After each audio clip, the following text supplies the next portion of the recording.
გახსოვდეთ, რომ მოსწავლეზე ორიენტირებული სწავლება პირველ რიგში მოსწავლის ინტერესების და სურვილების გათვალისწინებას გულისხმობს. ოთახში შექმენი ბავშვის განვითარებისთვის შესატყვისი გარემო. ნუ გააკეთებთ აქცენტს მხოლოდ ბავშვის ინტელექტუალურ განვითარებაზე.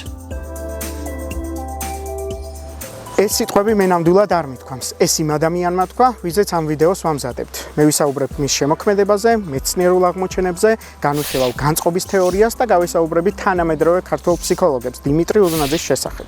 რაც ყველაზე მნიშვნელოვანია, ვეცდები პასუხი გავცე შეკითხვებს, იყო და არის თუ არა განწყობის თეორია ისეთი მასშტაბის და ისეთი მნიშვნელოვანი მოვლენა, როგორც ეს ქართველ ფსიქოლოგებს გონიათ და რა ფაქტორებმა განაპირობა ის, რომ ამ თეორიაზე მუშაობა და მისი განვითარება პრაქტიკულად შეჩერებულია. თქვენ უყურებთ ანიმოტერმის, რაც იმას ნიშნავს, რომ იღებთ მეცნიერულად სანდო ინფორმაციას. მე ვარ ფსიქოლოგი შოთა ბერულავა და თუ ეს ვიდეო მოგეწონათ, აუცილებლად გამოიწერეთ ჩვენი YouTube არხი და გაუზიარეთ მეგობრებს. ეს პროექტი ხორციელდება ფსიქოლოგიის სკოლა ანიმოტერმის ორგანიზებით, რომლის ფარგლებშიც ჩვენ სხვადასხვა ფსიქოლოგზე ვიღებთ ხოლმე შემეცნებით ვიდეოებს. ასე მაგალითად, შარშან ვიყავით ვენაში და მოვამზადეთ ვიდეო ფროიდზე და ფსიქოანალიზზე. გაჩვენეთ უნიკალური კადრები ვენის ფროიდის სახლ-მუზეუმიდან. თუ ეს ვიდეო დაგაინტერესებთ, შეგიძლიათ ნახოთ ჩვენს YouTube გვერდზე. ახლა კი დავიწყოთ დიმიტრი უზნაძეზე საუბარი. შემთხვევითი არ იყო, რომ ამ ვიდეოს დასაწყისში უზნაძის ის ფრაზა მოვისმინეთ, რომელიც პედაგოგიკას და მოსწავლეს ეხება. რადგან დიმიტრი უზნაძის შემოქმედებაში მნიშვნელოვანი ადგილი ეჭირა სწავლების საკითხს. ის სიღრმისეულად აანალიზებდა სკოლების ადმინისტრების თემას, მაგალითად, ლობირებდა ისეთ საკითხებს, როგორიც არის სკოლებში თვითმმართველობის გაძლიერება და დიდი გამოწვევის წინაშეც იდგა. რაც ლოგიკურია, ხო? უზნაძე ამ გაგებით იყო ნოვატორი, იმიტომ რომ 100 წლის წინ განიხილავდა ისეთ საკითხებს, რომელიც დღესაც აქტუალურია. შედარებისთვის, სკოლებში თვითმმართველობის საკითხის განხილვა 2000-იანების შემდეგ დაიწყო და ოდნავ მოგვიანებით უკვე პრაქტიკაშიც დაინერგა. ამ გაგებით უზნაძე გვთავაზობს ახალ ხედვას, რომელიც გასულ საუკუნეში ჩამოაყალიბა, ის ფიქრობდა, რომ პედაგოგიკა არის როგორც მეცნიერება, ასევე პრაქტიკა და ამას საკუთარი მაგალითით ამტკიცებდა. ის ერთი მხრივ ქმნიდა სახელმძღვანელოებს განათლების ფსიქოლოგიის მიმართულებით და პარალელურად ჰქონდა მასწავლებლის პრაქტიკა. იყო ქუთაისში მასწავლებელი. ამ საკითხს ოდნავ მოგვიანებით დაუბრუნდებით. ის ქმნის ისეთ სახელმძღვანელოებს, როგორებიც არის ექსპერიმენტული პედაგოგიკა, საშუალო სკოლის ორგანიზაცია, ბავშვთა ფსიქოლოგია და ასე შემდეგ და პარალელურად განიხილავს ისეთ მნიშვნელოვან საკითხს, როგორიც არის თამაში სწავლების პროცესში. აქვე სამართლიანობისთვის ისიც უნდა ვთქვათ, რომ ამ საკითხით, ანუ თამაშით, დიმიტრი უზნაძე არ იყო პირველი, ვინც დაინტერესდა. მანამდე კიდევ ერთი ფსიქოლოგი, ლევ ვიგოცკი იკვლევდა ამ საკითხს, თუმცა ვიგოცკის და დიმიტრი უზნაძის ხედვებს შორის იყო განსხვავება. თუ კი ვიგოცკი თვლიდა, რომ თამაში ეს არის ბავშვის ფსიქოსოციალური და კოგნიტური უნარების განვითარებისთვის ხელშემწყობი ფაქტორი, უზნაძე მას წარმოგვიდგენს უფრო დიდი მნიშვნელობით, განსხვავებული პერსპექტივით, უფრო კონკრეტულად. უზნაძე ფიქრობს, რომ თამაშს არ აქვს რაღაც დეფიციტის შევსების ფუნქცია მხოლოდ. აქვე უნდა ვთქვათ, რომ უზნაძე არ უარყოფდა ვიგოცკის ხედვებს. ის უბრალოდ ამბობდა, რომ თამაში უფრო მნიშვნელოვანია და უკავშირებდა ისეთ თეორიულ კონცეპტს, თამაშს, როგორიც არის ფუნქციობის ტენდენცია. ახლა ეს რას ნიშნავს? უზნაძის მიხედვით ადამიანებს აქვთ ორი მოთხოვნილებათა დიდი კლასი, რომლებიც განაპირობებენ ჩვენს ქცევებს. პირველი ეს არის სუბსტანციური მოთხოვნილებები, რომლებიც გარეგანი ქცევების საფუძველია, მაგალითად, როგორც არის შრომა, თვითმომსახურება და ამ ქცევებს აქვთ ერთი კონკრეტული ან რამდენიმე კონკრეტული მიზანი. და მეორე არის ფუნქციურობის მოთხოვნილება, რომელიც შინაგანი ქცევების განმაპირობებელია და მას კონკრეტული მიზანი შეიძლება არ ჰქონდეს. უზნაძე ფიქრობდა, რომ სწორედ ასეთი მოვლენა არის თამაში. თამაშს ვერ ექნება კონკრეტული მიზანი. თამაში არის თამაშისთვის და თამაში არის ცხოვრება, როგორც უზნაძე ამას ამბობდა. სწორედ ეს იყო განსხვავება ვიგოცკის და უზნაძის ხედვებს შორის. უზნაძე ფიქრობდა, რომ თუ კი ისე მოხრე ხდება სასწავლო გარემოს ორგანიზება, რომ ის დაიმსგავსოს თამაშს, ჩვენ საქმე გვექნება ისეთ უნიკალურ მოვლენასთან, როგორიც არის შემომესწავლა. ანუ მე შევიმეცნე რაღაც სიახლე, არა ვინმე ზალდატანებით ან დირექტივით, არა რაიმე მიზნით, მაგალითად ნიშანი რომ იმეღო, არამედ თავისთავად ჩემში გაჩნდა სურვილი, რომ რამე ახალი შემემეცნებინა. ამ გაგებით მე არ მაქვს ილუზია, რომ ამ ყველაფრის პრაქტიკაში განხორციელება მარტივია, თუმცა უზნაძე ფიქრობდა, რომ თუ კი მასწავლებლები ამ თამაშის ფორმას მისცემდნენ სწავლების პროცესს, მოსწავლე მიიღებდა უნიკალურ გამოცდილებას. ის ფიქრობდა, რომ სკოლის მიზანი არ არის მხოლოდ მოსწავლეების აკადემიური უნარების განვითარება. სკოლა თანაბრად უნდა ფიქრობდეს როგორც ამ ყველაფერზე, ასევე ადამიანების ფსიქოემოციური და სოციალური უნარების განვითარებაზე და ამ უნარების განვითარებისთვის ხელშემწყობი გარემოს შექმნაზე. ამ გაგებით უზნაძე რა თქმა უნდა ნოვატორი იყო და თანამედროვე პერსპექტივიდან რო შევხედოთ, ცოტა უსამართლობა მგონია, როცა დღეს ჩვენ საუბრობთ სწავლასწავლების პროცესზე, მოსწავლის მნიშვნელობაზე, თელ ამ ამბავში, ჰუმანისტურ მიდგომებზე და ნაკლებად საუბრობთ და ვახსენებთ ხოლმე უზნაძის გვარს. ცოტა ხნის წინ ვახსენე, რომ უზნაძისთვის პედაგოგიური, პრაქტიკული გამოცდილება მნიშვნელოვანი იყო. ამის ნათელი დადასტურება, როცა ის ქუთაისში ხსნის თავის საკუთარ სკოლას, რომელსაც ქვია სინათლე და ეს სკოლა რამდენიმე ნიშნით არის გამორჩეული. პირველი არის ის, რომ ეს არის გოგოების სკოლა, იმ დროს გოგოები და ბიჭები ცალ-ცალკე სწავლობდნენ და მეორე და უფრო მნიშვნელოვანი ალბათ, სწავლების პროცესი მიმდინარეობდა ქართულ ენაზე, რაც ასევე იშვიათი შემთხვევა იყო.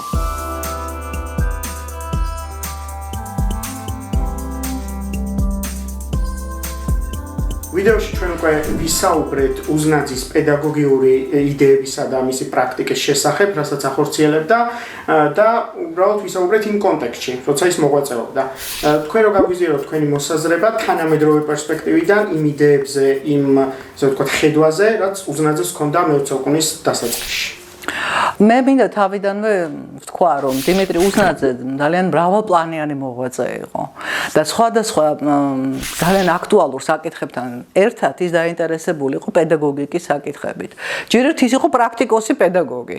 ქუთაისში ჯერ კიდევ მოღვაწეობის დროს ის დირექტორიც კი იყო ერთ-ერთი სკოლის, ასევე მიყავდა ფსიქოლოგიის და ისტორიის კურსები, ესე იგი სკოლებში, გიმნაზიებში უფრო სწორედ რომ ვთქვა, თბილისში როცა გადმობრძანდა 1917 წელს ქუთაისიდან აქაც ესე იგი არათუ ასე ვთქვათ გადაინაცვლა და დაივიწყა პედაგოგიკის საკითხი, არამედ პირიქით გააგრძელა ძალიან აქტიურად მუშაობა მიმართულებით და უფრო მეტიც ერთი პერიოდი იყო თბილისში პედაგოგიური ინსტიტუტის დირექტორიც, ასევე ხელმძღვანელობდა პედაგოგიური ინსტიტუტის ფსიქოლოგიის განყოფილებას და ეწეოდა ძალიან სერიოზულ თეორიულ მუშაობას და მისი მიზანი იყო ინოვაციური მეთოდების დამკვიდრება სკოლაში, რაც დღესაც არ კარგავს, რა თქმა უნდა, აქტუალობას და მნიშვნელობას.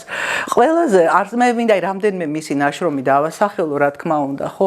ის შეეხო უამრავ საკითხს, მაგალითად ყურადღების განვითარება, ხო?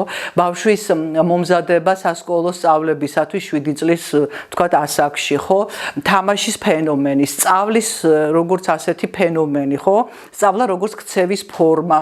ნუ უამრავი საკითხი, რომელიც არის სწავლასთან და განათლებასთან დაკავშირებით, მას ყურადღების მიღმა არ დარჩენია, რა თქმა უნდა.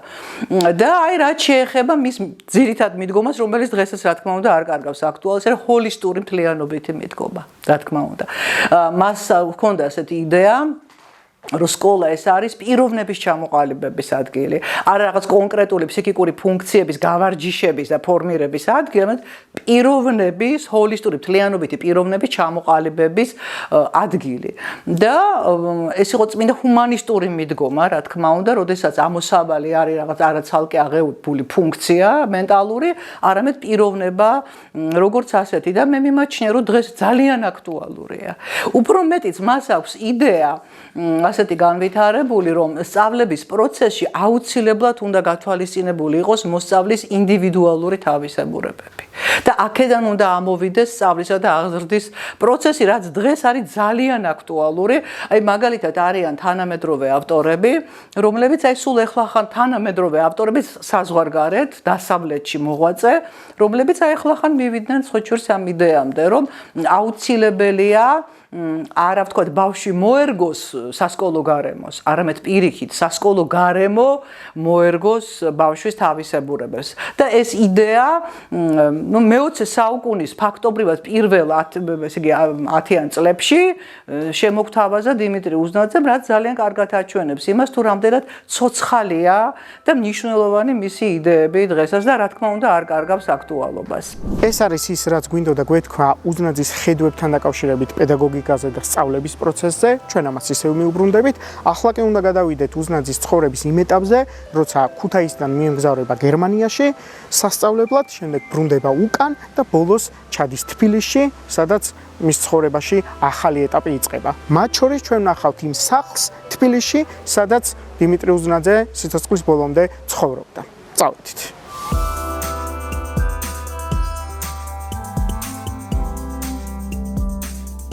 1909 წელს დიმიტრი უზნაძე ქუთაისის სათავადაზნაურო გიმნაზიის დასრულების შემდეგ მიემართება გერმანიაში, ლაიფციგში ფილოსოფიის შესასწავლად. ხო, უზნაძე არ ყოფილა პირველი პროფესიით ფსიქოლოგი. მან მხოლოდ რამდენიმე კურსი გაიარა ფსიქოლოგიის მიმართულებით და სწორედ აქ გაიცნო ფსიქოლოგიის ისტორიაში ერთ-ერთი გამორჩეული ფიგურა ვილჰელმ ვუნდტი. როცა ჩვენ საუბრობთ ფსიქოლოგიაზე როგორც მეცნიერებაზე, უნდა ვთქვათ, რომ ის ძალიან ახალგაზრდაა და დაკავშირებულია ვუნდტთან და 1874 წელთან. რატომ? სწორედ ამ დროს ვუნდტმა დაარსა ლაიფციგში პირველი ფსიქოლოგიის ლაბორატორია, სადაც დაიწყო ექსპერიმენტების ჩატარება. აქ ჩამოდიოდნენ მსოფლიოს სხვადასხვა ქვეყნიდან დაინტერესებული ადამიანები, სწავლობდნენ ფსიქოლოგიას, შემდეგ ბრუნდებოდნენ უკან და ხშირ შემთხვევაში ადგილობრივ რეგიონებში არსებდნენ ფსიქოლოგიის სკოლებს. სწორედ ასე მოხდა უზნაძის შემთხვევაშიც. თუმცა ამაზე ოდნავ მოგვიანებით. უზნაძე მალევე მიიღო დოქტორის ხარისხი, ოღონდ ჰალეში და არა ლაიფციგში და შემდეგ უკვე დაბრუნდა ქუთაისში და დაიწყო პედაგოგიური საქმიანობა. ის ასწავლიდა ისტორიას, აქვე უნდა ვთქვათ, რომ უზნაძეს კიდევ ერთი პროფესია ჰქონდა და ეს არის ისტორიკოსი. მან ხარკოვში ექსტერნად დაამთავრა უნივერსიტეტი და მიიღო ისტორიკოსის ხარისხი. ამის შემდეგ ის ბრუნდება ქუთაისში და იწყებს პედაგოგიურ საქმიანობას, მათ შორის ის ქმნის ისტორიის სახელმძღვანელოებს, როგორიც არის ძველი მსოფლიო ისტორია, ძველი რომის ისტორია, ძველი საბერძნეთის ისტორია და მუშაობს ამ მიმართულებით. 1917 წლიდან კი მის ცხოვრებაში დგება მნიშვნელოვანი ეტაპი. ივანე ჯავახიშვილი მას მოიწვევს თბილისში, თბილისის სახელმწიფო უნივერსიტეტის დაარსების საქმეში სთხოვს დახმარებას. და ქუთაისიდან 1917 წელს უზნაძე გადმოდის უკვე დედაქალაქში და სწორედ აი ამ სახლში ცხოვრობს სიცოცხლის ბოლომდე. აქტიურად არის ჩართული პოლიტიკურ ცხოვრებაშიც და ამის ნათელი დადასტურებაა ის, რომ მისი ხელმოწერა შეგიძლიათ ნახოთ 1918 წლის 26 მაისის დამოუკიდებლობის აქტზე, მაშინ როცა დიმიტრი უზნაძე ჯერ მხოლოდ 32 წლის იყო.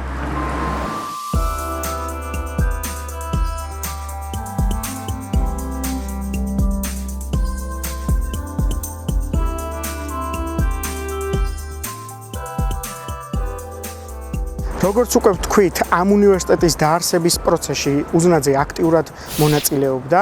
გარდა ამისა, ის აფუძნებს ფსიქოლოგიის კათედრას, რითაც ფაქტობრივად ქართული ფსიქოლოგიის ისტორიას ეყრება საფუძველი. დიმიტრი უზნაძე აქტიურად თანამშრომლობს ახალგაზრდებთან და ძალიან მალევე შემოიკრებს თანამოაზრეებს. ბევრი ახალგაზრდა ინტერესდება ფსიქოლოგიის შესწავლით და 1927 წლისთვის დიმიტრი უზნაძე თავის თანამოაზრეებთან ერთად აფუძნებს ფსიქოლოგიის საზოგადოებას.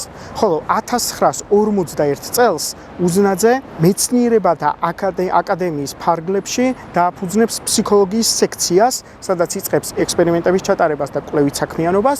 ხოლო 1953 წელი არის მის შემოქმედებაში გარდამტეხი და ასე ვთქვათ ახალი ეტაპი. ეხლა რატო?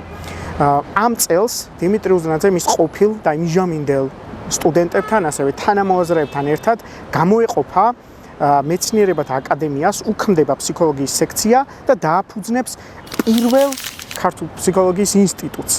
ეს ინსტიტუტი გამორჩეული იყო იმ დროს მთელი რეგიონის მასშტაბით და აქვე უნდა ვთქვათ, რომ ამ ინსტიტუტის ხელმძღვანელი სიცოცხლის ბოლომდე იყო დიმიტრი უზნაძე. ფსიქოლოგიის ინსტიტუტი, რომელიც დიმიტრი უზნაძის სახელს ატარებს, დღესაც ფუნქციურია და ჩვენ სულ მალე ვესტუმრებით მას.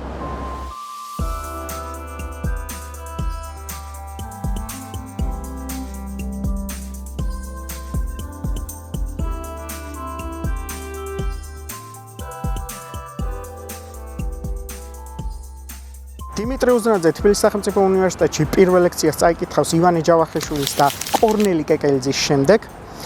ის ერთადერთი აღმოჩნდა ამ უნივერსიტეტში, ვისაც შეეძლო როგორც ფილოსოფიის, ასევე პედაგოგიკის და ფსიქოლოგიის მიმართულებით ლექციების წაკითხვა. ის ერთი გამოწვევის წინაშე დადგა. იმ დროს არ არსებობდა ფსიქოლოგიის შემსწავლელი მასალები ქართულ ენაზე, შესაბამისად ის გამოსცემს სახელმძღვანელოებს, როგორებიც არის განწყობის ფსიქოლოგიის ექსპერიმენტული საფუძვლები, სასკოლო ფსიქოლოგია, შესავალი ფსიქოლოგიაში და ასე შემდეგ. ის აქტიურად მუშაობს სტუდენტებთან და 1925 წლისთვის ერთ ძალიან მნიშვნელოვან პროექტს წამოიწყებს. ლაიფციგში სწავლისას ის გაიცნობს კოლეგებს, რომელთანაც ურთიერთობა არ გაუწყვეტია წლების შემდეგ და 1925 წლისთვის გერმანიიდან ჩამოაქვს იმ დროისთვის თანამედროვე აპარატურა, რომელიც უზნაძეს და მის თანამოაზრეებს ეხმარებათ ექსპერიმენტების ჩატარებაში. ხო, გამოდის რომ 100 წლის წინ, ჯერ კიდევ 100 წლის წინ ევროპა ჩვენ სამეცნიერო წრეებს ეხმარებოდა განვითარებაში. ჩვენ ვისაუბრეთ დიმიტრი უზნაძის როგორც პოლიტიკური და საზოგადო მოღვაწის შესახებ, ვახსენეთ ვიდეოშიც, რომ ის აქტიური იყო არა მხოლოდ თბილისის სახელმწიფო უნივერსიტეტის დაარსების პროცესში, მაგალითად ხელმოწერა 1918 წლის აქტზეც დამოუკიდებლობის, ხო? ყველაფერი ამ წინაპირობიდან გამომდინარე, როგორი ურთიერთობა ჰქონდა, ან როგორ მიმდინარეობდა მისი, ესე ვთქვათ, მოღვაწეობა მეცნიერული საბჭოთა მთავრობასთან და ცენზურასთან მიმართებაში. ხო, მოითა ასე ვთქვათ, რომ ის იყო რამდენადაც შესაძლებელია, ისე რომ საკუთარი პრინციპები არ დაერღვია, ადაპტირებული კომუნისტურ რეჟიმთან. საკუთარი პრინციპების დარღვევაში უგულისხმობ იმას, რომ მან შეძლო რომ დაეარსებინა ფსიქოლოგიის ინსტიტუტი, ანუ აკადემიის დაფუძნებაშიაც მიიღო მონაწილეობა და რაც მთავარია, მან არ შეცვალა თავისი ძირითადი ცნება განწყობის შესახებ, რომელსაც მართალია ნაწილობრივ მე ვიტყოდი, თუმცა ეს ჩემი პირადი მოსაზრებაა, დაუკარგა თავისი პირვანდელი შინაარსი.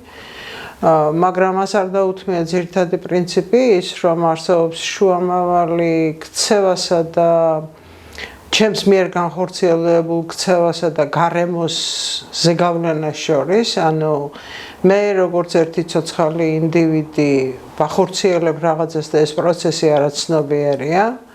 ეს მან პრინციპულად შეინარჩუნა და მე მგონი ეს იყო მისი ყველაზე უფრო დიდი დამსახურება, იმიტომ რომ ძალიან ჩქარა მისი გარდაცვალების შემდეგ დადგა საკითხი იმის გვალობაზე, რომ საერთოდ ეს იდეალისტური თეორია და უნდა გაქრეს და ასე შემდეგ, მაგრამ ნუ საბედნიეროდ ეს ყველაფერი გადაურჩა, ანუ თუ მანამდე არ დამდგარა საკითხი, ხო, ასე პრინციპულად, ასე შემთხვევაში ეს უბრალოდ მიუთითებს იმას, რომ მას ჰქონდა ბერკეტები და დამზღვევი მექანიზმი იმისათვის, რომ ეს სკოლა შეენარჩუნებინა და პირველი ის, რაც მან დათმო, ეს იყო პიროვნების თეორია, მე თუ მკითხავთ და გადააქცია ეს თავის თეორია, ქცევის თეორიად, რომელიც მოით ესე ვთქვათ, ბევრს არაფერს უშლიდა ხელს კლასიკურ behavior-ის, იმიტომ რომ ეს ძალიან სუსტი ქცევის თეორიაა და ამიტომ ეს არც ითვლებოდა, რომ ნუ კი ბატონო ელაპარაკონ ამაზე, მაგრამ იმით რომ მან შეინარჩუნა ეს არაცნობიერის ცნება, საბოლოო ჯამში აღმოჩნდა, რომ ეს კონგრესიც, რომელიც 1979 წელს ჩატარდა, არც მეტი არც ნაკლები, საიდან მთელი საბჭოთა კავშირის მასშტაბით იყვნენ ჩამოსული, უცხოელებზე არ ვლაპარაკობ, ეს გასაგებია. იმიტომ რომ ეს იყო პირველი კომუნისტური სივრცეში არაცნობიერის მოხსენიების საშუალება. ამიტომ მე ვთვლი, რომ როდესაც იძულებული ხარ წახვიდე კომპრომისზე, ასეთ შემთხვევაში უნდა არჩიო ეს ცენტრალური, რომელიც ყველაზე უფრო ღირებულია და რომლის დათმობაც არ შეიძლება. მისი მოდიფიკაცია, შეფუთვა შეიძლება, მაგრამ იდეაში მისი დათმობა ნიშნავდა, რომ საერთოდ არაფერი არ რჩებოდა და ეს კავშირში იყო როგორც მის პიროვნულ, ასევე მეცნიერულ იდენტობასთან. იმიტომ რომ ეს იყო ის, რის გამოც 1928 წელს შტერნი თვლიდა, რომ მოსკოვში იმიტომ უნდა ჩამოვიდეს, რომ უზნაძეც იქ იქნება. ხო და ამის დათმობა მას არ გაუკეთებია. ერთი საინტერესო ამბავიც. 1940 წელს დიმიტრი უზნაძე გამოსცემს სახელმძღვანელოს, რომლის სტრუქტურაშიც, ანუ თავების მიმდევრობაშიც ერთ საინტერესო განცხადებას გააკეთებს. ემოციების თავი წინ უსწრებს თავს ქცევის შესახებ. ეს უჩვეულო იყო როგორც მაშინ, ასევე ახლაც. ჩვენ ვიცით, რომ ფსიქოლოგიის სახელმძღვანელოებში მაგალითად როგორც არის გერინგის და ზიმბარდოს ცნობილი სახელმძღვანელო ფსიქოლოგია და ცხოვრება, თავები ასეთი თანმიმდევრობით არის, ჯერ არის ქცევის თავი, შემდეგ ემოციის. დიმიტრი უზნაძემ კი შეატრიალა. ამით იმის თქმა სურდა, რომ ემოცია არის ქცევის ერთ-ერთი მთავარი განმაპირობებელი. ამავე სახელმძღვანელოში განწყობის თეორია არის ერთ-ერთი თავი, რომელიც, ასე ვთქვათ, აერთიანებს იმ სამეცნიერო ცოდნას, რაც დაგროვდა 1940 წლისთვის დიმიტრი უზნაძის და მისი თანამოაზრეების მიერ. ჩვენ უკვე ვთქვით, რომ განწყობის თეორიაზე მუშაობა უზნაძემ 1920-იანი წლებიდან დაიწყო.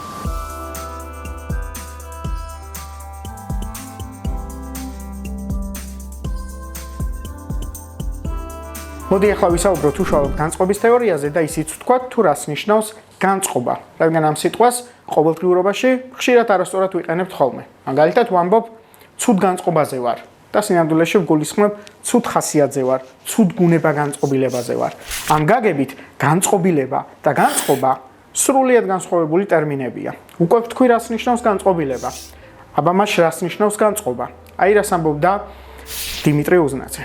განწყობა წარმოიქმნება მოთხოვნილებისა და მისი დამაკმაყოფილებელი სიტუაციის საფუძველზე და განსაზღვრავს ყოველგვარი სახის ფსიქიკური აქტივობის აღძვრასა და მიმდინარეობას. განწყობა მიზანშეწონილ სახეს აძლევს ამ აქტივობას, ვინაიდან მასში ქცევის განხორციელებისთვის საჭირო ყველა სუბიექტური და ობიექტური მონაცემია ასახული. განწყობა არის ცოცხალ არსებათა მოქმედების უნივერსალური ფსიქიკური მექანიზმი, ამიტომ ის არაცნობიერია.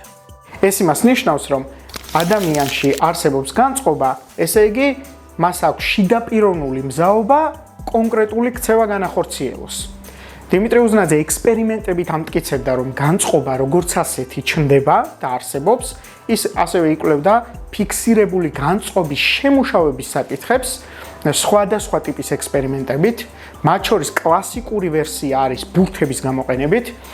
სულ რამდენიმე წამში ჩვენ ჩვენეულ ვერსიას იგივე ექსპერიმენტის ბურთების გამოყენებით შემოგთავაზებთ და ამ ექსპერიმენტის ჩატარებაში მე დამეხმარება ფსიქოლოგიის სკოლა ანიმოტერმის კურსდამთავრებული და ახლა უკვე ჩვენი გუნდის წევრი, სტაჟიორი ელენე ხარატიშვილი. ელენე, შეგიძლია რომ შემოგვიერთდე. მადლობა პირველ რიგში რომ მონაწილეობ ამ ექსპერიმენტში. ეხლა რას ვაკეთებ ჩვენ? პირველ რიგში უნდა გთხოვო რომ თვალები დახუჭო. მე მოგაწვდი ორ ბურთს, აღარ გამოიხილო. ამ ბურთებს აი ესე ხელით შეეხები და ექსპერიმენტის დასაწყისში უბრალოდ რო გვითხრა, რას ფიქრობ ამ ბურთების შესახებ. განსხვავებული ზომის ბურთებია, მაგრამ ზედაპირით ერთი და იგივე. კარგი, მაშინ შეგვიძლია გავაგრძელოთ. ახლა ისევ განსხვავებული ზომის ბურთებია. კარგი. იმ ცდებს, როცა განწყობის მდგომარეობა შეუმუშავდება ცდისპირებს, უზნაძემ უწოდა საგანწყობო ფაზები. ხოლო ცდებს, როცა ამ მდგომარეობის დემონსტრირება ხდება, ის უწოდებს კრიტიკულ ფაზას. საგანწყობო ფაზაში ცდისპირს აწვდიან ორ სხვადასხვა ზომის ბურთს. ეს მიწოდება ხდება 15-20 ჯერ. განსხვავებული. განსხვავებული.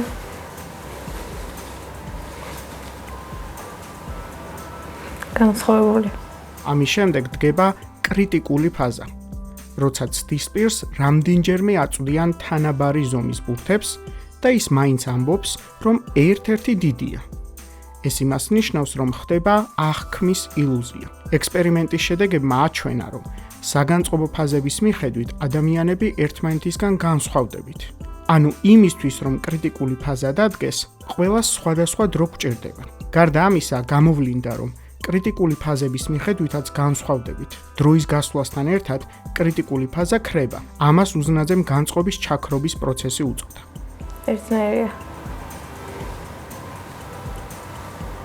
ერთნაირია. ხო, სინამდვილეში რამდენიმე ცდით ადრე მე უკვე ერთნაირ ბურთებს გაძლევდი, ეს ბურთი ცალკე მქონდა და შენ მაშინ როცა ერთნაირ ბურთს გაძლევდი, უკვე ამბობდი რომ მაინც განსხვავებულია. რას ფიქრობ, რა გამოცდილება მიიღე, რო გაგვიზინა? ალბათ პირველ დასაწყისში რომ აძლევდი ბურთებს და რომ ამბობდი რომ განსხვავებული იყო, მაგ დროს ხელი მიეჩვია, რომ განსხვავებული ფორმები მქონდა და უკვე რომ შემიცვალე, იმდენად მქონდა ხელი მიჩვეული, რომ ვეღარ დავინახე განსხვავება და რამდენიმე ჯერ ხომ მეც ერთნაირი ბურთები და ალბათ ის ეფექტი დაიკარგა და რამოდენიმე წლის მერე მაგიტო ვთქვი რომ უკვე ერთნაირი იყო. ოკეი, მადლობა. დიდი მადლობა დახმარებისთვის. დაუბრუნდეთ ჩვენს მიერ ჩატარებულ ექსპერიმენტს. მართალია აქ გარკვეული ფაზების გავლა აღმოჩნდა საჭირო, რომ ერთგვარი განწყობა ჩამოყალიბებულიყო, თუმცა რეალურ ცხოვრებაში ასე არ ხდება. განწყობა წამიერად ყალიბდება და ჩვენც სწრაფად ვახორციელებთ ხოლმე ქცევას. დიმიტრი უზნაძე ამბობდა, რომ განწყობის ჩამოსაყალიბებლად ორი წინაპირობა უნდა არსებობდეს. პირველი ეს არის მოთხოვნილება, ანუ მე რაღაც სურვილი უნდა მქონდეს, რის დაკმაყოფილებაც მინდა და მეორე სიტუაცია. ანუ უნდა არსებობდეს ხელსაყრელი გარემო იმისათვის, რომ ეს შევძლო ჩემი მოთხოვნილების დაკმაყოფილება. ამ გაგებით დიმიტრი უზნაძე ერთგვარად უპირისპირდება იმ დროის პირველი თაობის ბიჰევიორისტებს, რადგან ისინი ფიქრობდნენ, რომ კონკრეტული ქცევის განხორციელებისთვის მხოლოდ საჭიროა სტიმული, გარემო სტიმული, რომელიც იწვევს რეაქციას. უზნაძე კი ბიჰევიორიზმს უსუბიექტო ფსიქოლოგიას უწოდებდა და ამბობდა, რომ ქცევის განმაპირობებელი მხოლოდ ინდივიდი, პიროვნება და მასში გაჩენილი განწყობა უნდა იყოს.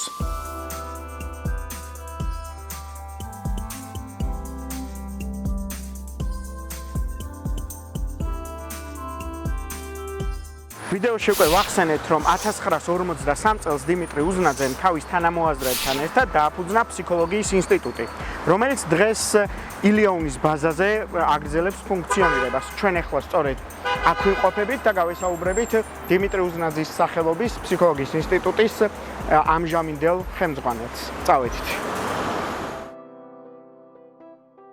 ჩვენ ვისაუბრეთ და ვთქვით, რომ დიმიტრი უზნაძემ დააფუძნა ფსიქოლოგიის ინსტიტუტი, რომელიც დღესაც ფუნქციონირებს და რო გითხრათ, რას საქმიანობდნენ მაშინ და ახლა რა სამუშაოები მიდის უზნაძის სახელობის ფსიქოლოგიის ინსტიტუტში. დიახ, რა თქმა უნდა, ანუ უზნაძის მიერ დაფუძნებული ფსიქოლოგიის ინსტიტუტი ეს იყო 53 წელი, გახდათ პირველი ინსტიტუტი ყოფილი საბჭოთა მაშინ ეს იყო საბჭოთა კავშირის სივრცე, ამ სივრცეში ეს გახდათ პირველი ინსტიტუტი. და ბუნებრივია, რა თქმა უნდა, რომ მისი თანამშრომლები განწყობის თეორიაზე მუშაობდნენ, რადგანაც ეს იყო უზნაძის მიერ შემუშავებული თეორია და რადგანაც ამ პერიოდისათვის ის უკვე საკმაოდ განვითარებული იყო. აი აქ გვაქვს მაგალითად ჩვენ ნაშრომები, რომლებიც 35 წელს გამოიცა, ხო, ანუ მე 30-იანებში, 40-იანებში და ასე შემდეგ, ანუ ჯერ სანამ ინსტიტუტი დაარსდებოდა, მანამდეც გამოდიოდა, რა თქმა უნდა, ნაშრომები და მანამდეც უკვე არსებობდნენ კოლეგები, რომლებიც უზნაძემ გაზარდა და შემდეგ თავისი მოწაფეები, მისი საკუთარი მოწაფეები გახდნენ უკვე კოლეგები. ისინი, რა თქმა უნდა, თავიდან მოღვაწეობდნენ თბილისის სახელმწიფო უნივერსიტეტში, რადგან იქ დაარსდა ფსიქოლოგიის ფაკულტეტი და შემდგომ უკვე ინსტიტუტში გააგრძელეს ეს სამეცნიერო საქმიანობა და ეს ნაწილობრივ იმითიც იყო გამოწვეული, რომ იმ პერიოდში მუშაობდა ესეთი მოდელი მთელ საბჭოთა სივრცეში, რომ ინსტიტუტებში უნდა ყოფილიყო კვლევით ინსტიტუტებში უნდა ყოფილიყო კვლევა და უნივერსიტეტში უნდა ყოფილიყო სწავლება. თითქოს ეს ორი იყო გაყოფილი. თუმცა ჰუმბოლდტის პრინციპი სულ სხვა რაღაცას გულისხმობს, ხო? და ამ პრინციპით მუშაობს დღეს მთელი თანამედროვე სამეცნიერო საზოგადოება, მათ შორის ჩვენც. ანუ ფსიქოლოგიის ინსტიტუტისთვის, რა თქმა უნდა, მთავარია კვლევა, მაგრამ ასევე ჩვენთვის ძალიან მნიშვნელოვანია ამ ჩვენი კვლევის შედეგების გადაცემა სტუდენტებისათვის, რასაც ჩვენ ვაკეთებთ. მათ შორის რა თქმა უნდა, განწყობის თეორიასაც ვგულისხმობ.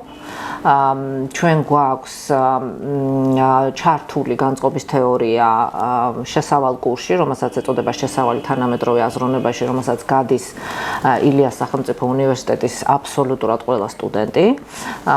და ასევე უკვე ფსიქოლოგებისთვისაც გვაქვს ჩართული საბაკალავრო და სამაგისტრო დონეზე სხვადასხვა კურსში, სხვადასხვა რაკურსით და სხვადასხვა დოზით და სხვადასხვა მიმართებებით აუცილებლად უზნაძის თეორია. დღეს ჩვენთან ინსტიტუტში ასევე ბევრი სხვადასხვა მიმართულებით მიმდინარეობს მუშაობა. მათ შორის ჩვენ ყავს მრავალი ახალგაზრდა თანამშრომელი, რომელთა ნაწილი ასევე გახლავთ დოქტორანტი სტუდენტი და რომელთა ნაწილი ასევე იყენებს განწყობის თეორიას თავის კვლევაში. ეს შეიძლება არ იყოს ერთადერთი თეორია, მაგრამ ერთ-ერთი თეორია, რომელსაც ისინი იყენებენ ამხსნელად იმ თავისი კვლევის და საკვლევი კითხვების და მიგნებების და მიზნების, რაც იქნება. აი აქ ეს გახლავთ ფრანგულენოვანი წიგნი საქართველოს შესახებ, სადაც ბევრი სხვადასხვა ასპექტია ჩვენი კულტურის და ისტორიის განხილული და მათ შორის ერთ-ერთი თავი უზნაძეს ეძღვნება, ეს სწორედ ამ თავზეა გადაშლილი. ახლაც ვთარგმნით სხვადასხვა სტატიას ინგლისურ ენაზე, ასე რომ ჩვენ მუდმივად მუშაობთ ამ მიმართებით, ხო? აი მაგალითად იგივე ამ წიგნშიც, ამ ქართულენოვან წიგნშიც საუბარია უზნაძის მიმართებაზე ფრანგულენოვან, ასე ვთქვათ, სივრცესთან. ასე რომ აი ამ სხვადასხვა მიმართულებით ჩვენ მუდმივად მუშაობთ და აი ამ გაგებით ჩვენ რა თქმა უნდა სრულიად ვახორციელებთ იმას, რასაც ის აკეთებდა. რომ შევაჯამოთ. ერთი მხრივ დიმიტრი უზნაძის მოღვაწეობა, მისი მეცნიერული აღმოჩენები, რა თქმა უნდა, მნიშვნელოვანია, მაგრამ ჩვენ ვხედავთ, რომ მას ისეთი დაფასება სოფლიო მასშტაბის აღიარება არ მოუპოვებია, როგორც შეიძლება თუნდაც ქართულ ფსიქოლოგებს გსურდეს. უზნაძის გვარი ნაკლებმა იცის, ვიდრე თუნდაც ამავე ვიდეოში ნახსენები სხვა ფსიქოლოგების გვარები, დაწყებული ფროიდით, გაგზელებული ვუნდტით, ვიგოცკით და ასე შემდეგ. აქვე უნდა ვთქვათ, რომ კი არის საუბარი და დისკუსია, რომ უზნაძეზე ბევრი შეხვედრა ჩატარდა, უზნაძეზე ითქვა და დაიწერა და მაგალითად მოყავთ 1954 წელი, როცა ჟან პიაჟემ, რომელიც ყველა დროის ტოპ 5 ყველაზე ციტირებად ფსიქოლოგში შედის, მან ისაუბრა უზნაძეზე და გამოიყენა ტერმინი უზნაძის ეფექტი. ოდნავ მოგვიანებით 60-იან წლებში ჩატარდა საერთაშორისო კონგრესი, სადაც ფრანგმა ფსიქოლოგმა ჟან ფრანცისმა ისაუბრა უზნაძეზე და განწყობის თეორიაზე. რამდენიმე საერთაშორისო კონფერენციაც მიეძღვნა უზნაძის შემოქმედებას, თუმცა ეს მაინც ერთეული შემთხვევებია და არ ქონია განგრძობითი ხასიათი და არ ქონია ის, რომ უზნაძეზე დღემდე დაწერილიყო, დღემდე ესაუბრათ და დღემდე ესწავლებინათ მისი მეცნიერული აღმოჩენები. სხვათა შორის, გასულ წელს 2023 წლის შემოდგომაზე ფსიქოლოგიის სკოლა ანიმოტერმის გუნდი ესწრებოდა სამეცნიერო კონფერენციას ილეონიში დიმიტრი უზნაძის 80 წლის იუბილეისადმი მიძღვნილი ღონისძიება იყო, სადაც პირველ ნაწილში გამომსვლელებმა ისაუბრეს უზნაძეზე, მის შემოქმედებაზე და ბევრმა მათგანმა დანანებით აღნიშნა, რომ დღეს განწყობის თეორიაზე მუშაობა პრაქტიკულად შეჩერებულია.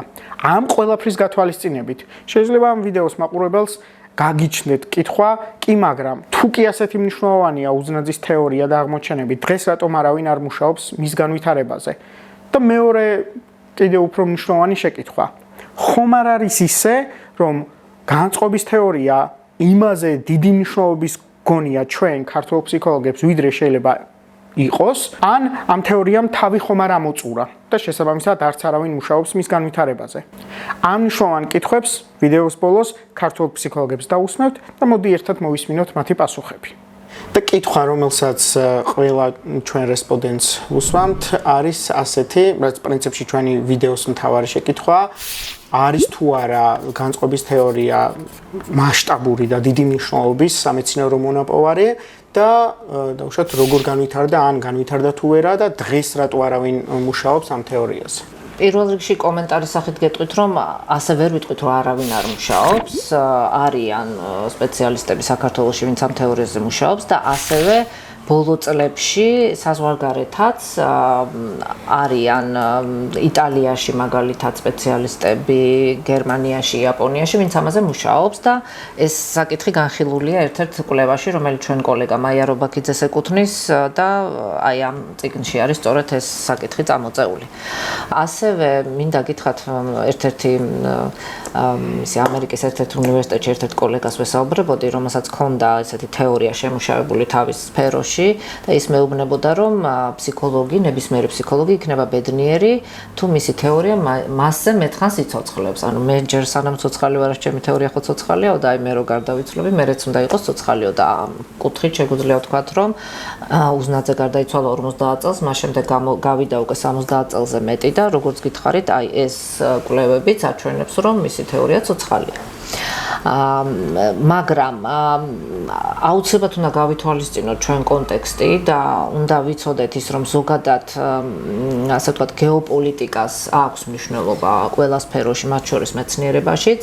არსებობს ასე ვთქვათ, მეცნიერებაშიც, მათ შორის სოციალურ მეცნიერებებში, რასაც ფსიქოლოგია მიაკუთვნება, ასევე შეიძლება განათლების მეცნიერებები სოციალურ მეცნიერებებში შედის, არსებობს რაღაცა ცენტრალური, ასე ვთქვათ, გეოგრაფიულად ცენტრალური ტერიტორიები და არსებობს პერიფერიული და ჩვენ მივეკუთვნებით პერიფერიას. მით უმეტეს, რომ ჩვენ ვიყავით ამდენი წელი საბჭოთა კავშირის ნაწილი და საბჭოთა კავშირი გახდა ჩაკეტილი სივრცე. საბჭოთა კავშირის ტერიტორიაზე უზნაძე იყო საკმაოდ ცნობილი, აი მაგალითად ეს წიგნი რუსულ ენაზე, რომელიც გამოვიდა 86 წელს თუ არ ვცდები, რომელსაც ეწოდება უზნაძე საბჭოთა ფსიქოლოგიის კლასიკოსი, ესეც უკვე მიუთითებს იმას, ხო, რომ რა ესე ვთქვათ, მასშტაბის იყო საბჭოთა კავშირის შიგნით, მაგრამ აი საბჭოთა კავშირის გარეთ რა ხდებოდა პრაქტიკულად შეიძლება ითქვას ორი ფსიქოლოგი იყო მეტნაკლებად, ლურია და ვიგოცკი, რომლებიც ძალიან ცნობილები იყვნენ საბჭოთა კავშირის გარეთ, მაგრამ ეს არ ნიშნავს, რომ თვითონ საბჭოთა კავშირის სივრცეში არ მიმდინარეობდა რაღაც პროცესები.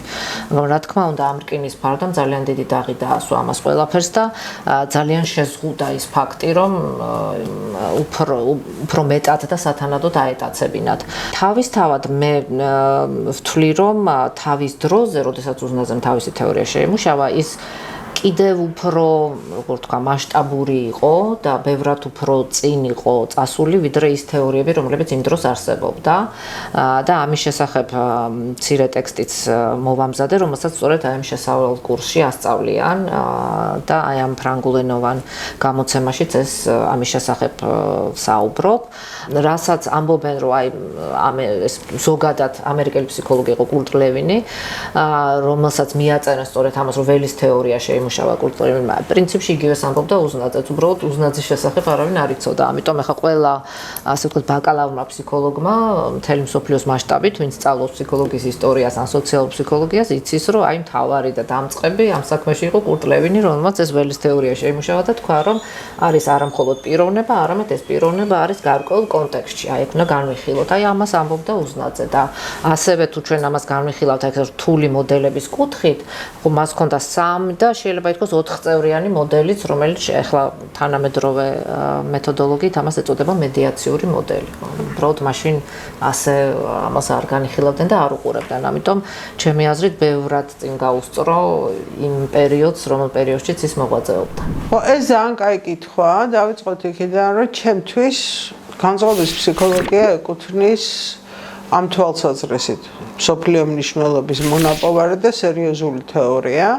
განწყობის თეორია ეკუთვნის მე-20 საუკუნის დასაწყისისათვის, სადღაც ესე 30-იან წლებამდე, 50-იანი წლებიდან უკვე იცვლება საერთოდ პრინციპი.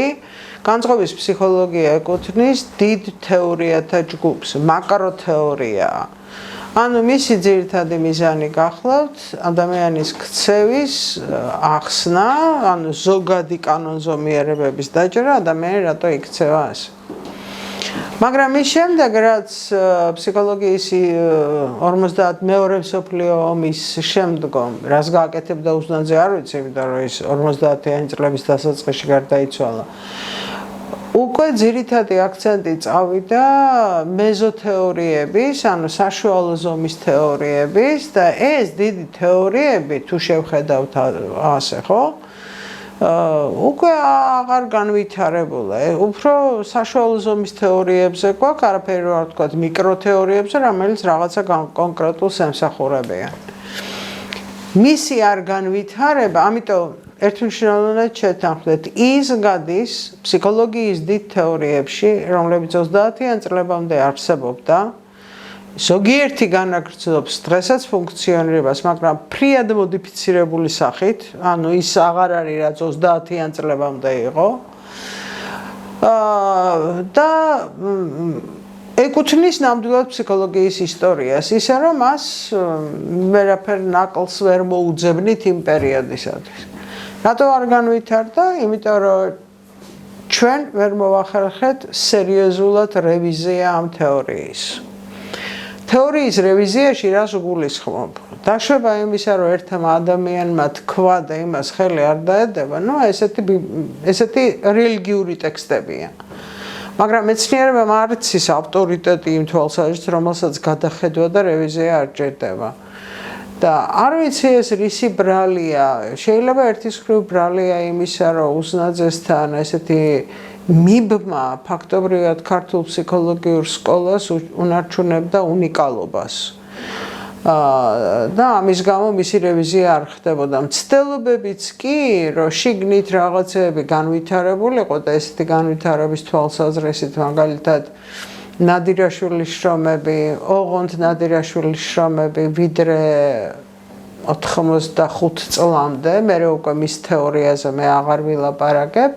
ნამდვილად თან ექსპერიმენტული შრომები, მისი რა ქვია, მოსწავლეებისაც ძალიან სერიოზულ გარღვევის წინაპირობას ქმნიდა, მაგრამ სამწუხაროდ მე ეს ყველაფერი მოექცა როგორი ტიპის დისკუსიაში, იცი, ეს უზნაძემ თქვა, თორე მე კი არ მithქვამს. და იყო დავა იმაზე, რომ არიქა ეს უზნაძეს არ უთქვამს თუ ეს რაღაცა ახალი. ანუ სკოლის ინსტიტუტის რეზისტენტობა მე მუშაობდი იქ 10 წელიწადი, ამიტომ ვიცი, დღევანდელი გადასახედიდან უკვე რეზისტენტობა იმის მიმართ, რომ უზნაძეს ხელი არ დაედება, ძალიან ცუდი საქმე გაუკეთა ქართულ ფსიქოლოგიურ სკოლას. იმიტომ რომ ეს თეორია ვერ შეიძინა ახალი ცხოვრება. და ამის საუკეთესო მაგალითი გახლავთ 2006-ში მე ვიყავი ერთ-ერთ ლანკასტერის უნივერსიტეტში ვიყავი კონფერენციაზე და იქ პედაგოგიური სწავლების ახალ მეთოდოლოგიებში წავიკითხე ესეთი მოხსენება, რომ საქმიანობის თეორიაზე დაფუძნებით რაღაცა ახალი შემოვიდა და მთელი ჩემი სტუდენტობა იყო სრული კატასტროფა ამ ლეონტიევის საქმიანობის თეორიის სწავლა. ესეთი საშინელი ტექსტი მე არ მქონია არასოდეს და ამიტომ ძალიან დავინტერესდი რას გავაკეთებდნენ. ეს თქვენი საქმიანობის თეორია ორმა სკანდინავიელმა, ერთმა შვედმა და ერთმა დანიელმა, ერთმა ჰოლანდიელმა, რუსები არაფერში არ არიან. აიღეს და მშვენივრად გადააკეთეს თანამედროვე სოციალურ-კოგნიტური დასწავლის თეორიასთან ერთად მიმართებაში, როგორ შეიძლება სწავლების პროცესი გამაუმჯობესოთ. ანუ ყველაზე უფრო საშინელ თეორიას, რომელიც კი მე მისწავლია ოდესმე, იმას შეძინეს ახალი სიცოცხლე. დანერგეს და მშვენივრად მუშაობს ეს, რომ თურმე გარკვეული ელემენტების ფსიქოფიზიკურ აქტივობაში გადმოტანა და ასე შემდეგ ერთის ხელს უწყობს პროცესის მარტივად გაშინაკრებას და მე მისი ჩვევაში გადატანას. აი ესეთი უცხოელი ჯერ არ გამოჩენილა, რომელიც დადგება და განწყობის თეორიას სერიოზულად შეხედავს. თუმცა შემიძლია გითხრათ, რომ რიგი თანამედროვე ჩემს გვერდზე ამჟამად მოქმედი კოლეგების ძალიან საინტერესო იდეები აქვთ ამ განწყობის თეორიასთან მიმართებაში, მაგრამ როგორც იტყვიან, მამა გინდაც მკვდარი იყოს, მაინც მამაა და ასე ვთქვათ, ამას ვერ არღვევენ, ასე ვთქვათ, დისტანციას, რომ შეეხონ და გადააკეთონ. ძალიან საინტერესო ცნებები აქვს თვითონ უზნაძეს, ისეთი როგორიც არის მოლოდინი, ისეთი როგორიც არის პროსპექტული ქცევა, რომელზეც საერთოდ თანამედროვე ფსიქოლოგია თავს იკლავს ამის გამო და არ ვიცი რეებს არ აკეთებენ განსაკუთრებით სოციალურ ფსიქოლოგიაში. ძალიან ესეთია, როგორ გითხრათ, სენზიტიური, ანუ მნიშვნელოვანი ცნებები აქვს შემოტანილი. არაფერს არ მომბ იმაზე, რომ მისი პიროვნების თეორიას არავინ არ დაბრუნებია.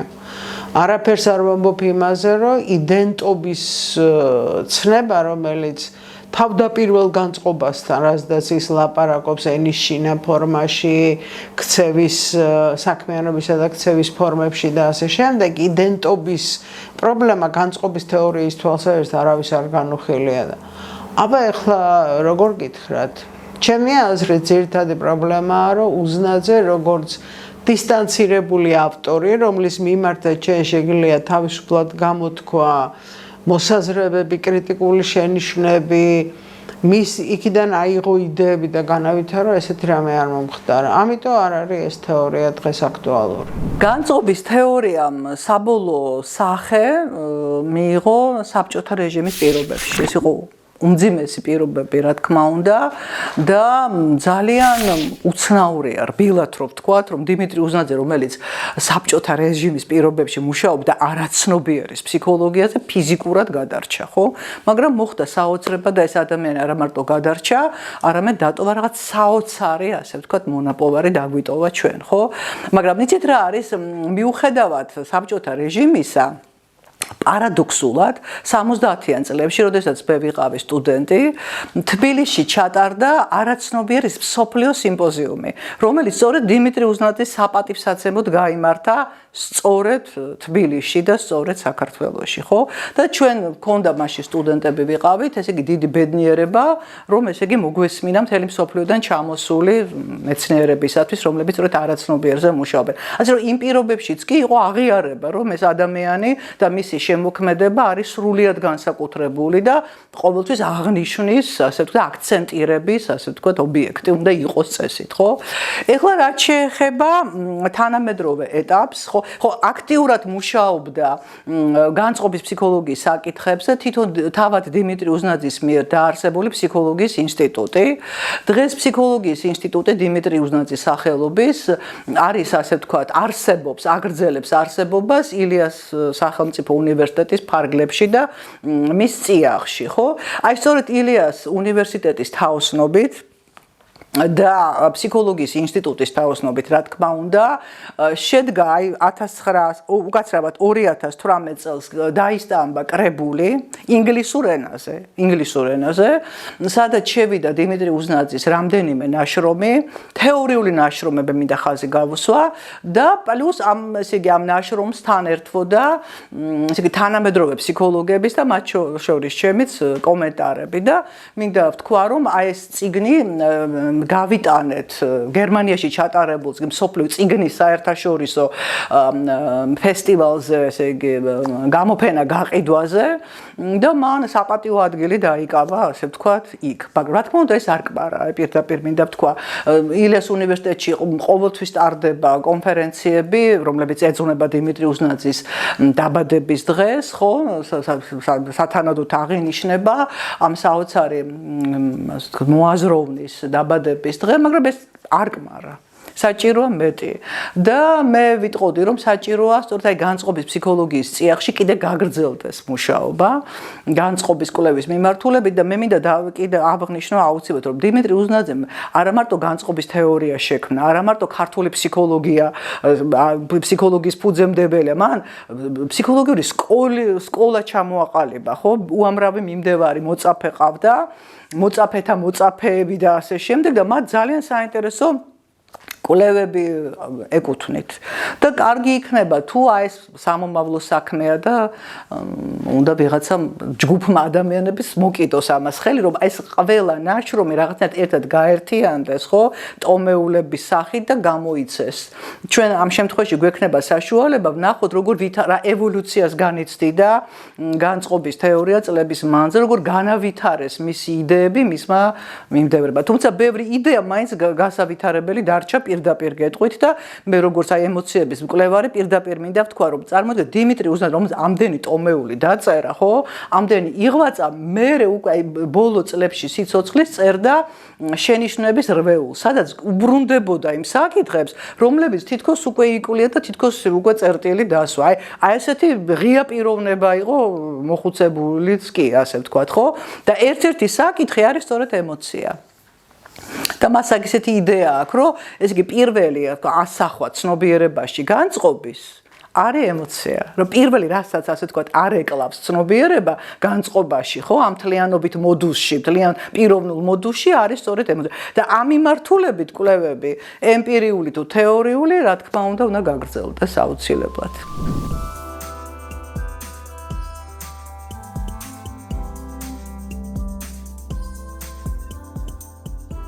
ამ ეტაპზე სულ ეს იყო, რაც გვინდოდა გვეთქვა დიმიტრი უზნაძის შემოქმედების და მისი განწყობის თეორიის შესახებ. კიდევ ერთხელ შეგახსენებთ, რომ ეს პროექტი ხორციელდება ფსიქოლოგიის სკოლა ანიმოტერმის ორგანიზებით. ჩვენ ვეცდებით, რომ სამომავლოდ არა მარტო ფსიქოლოგებზე, არამედ ფსიქოლოგიის სხვადასხვა საკითხებზე ამ ფორმატში შემოგთავაზოთ საგანმანათლებლო ვიდეოები. თქვენ კი, თუ მოგეწონათ ეს ვიდეო, გამოიწერეთ ჩვენი არხი და გაუზიარეთ მეგობრებს. შევხვდებით შემდეგ ვიდეოში. კაია, ხო?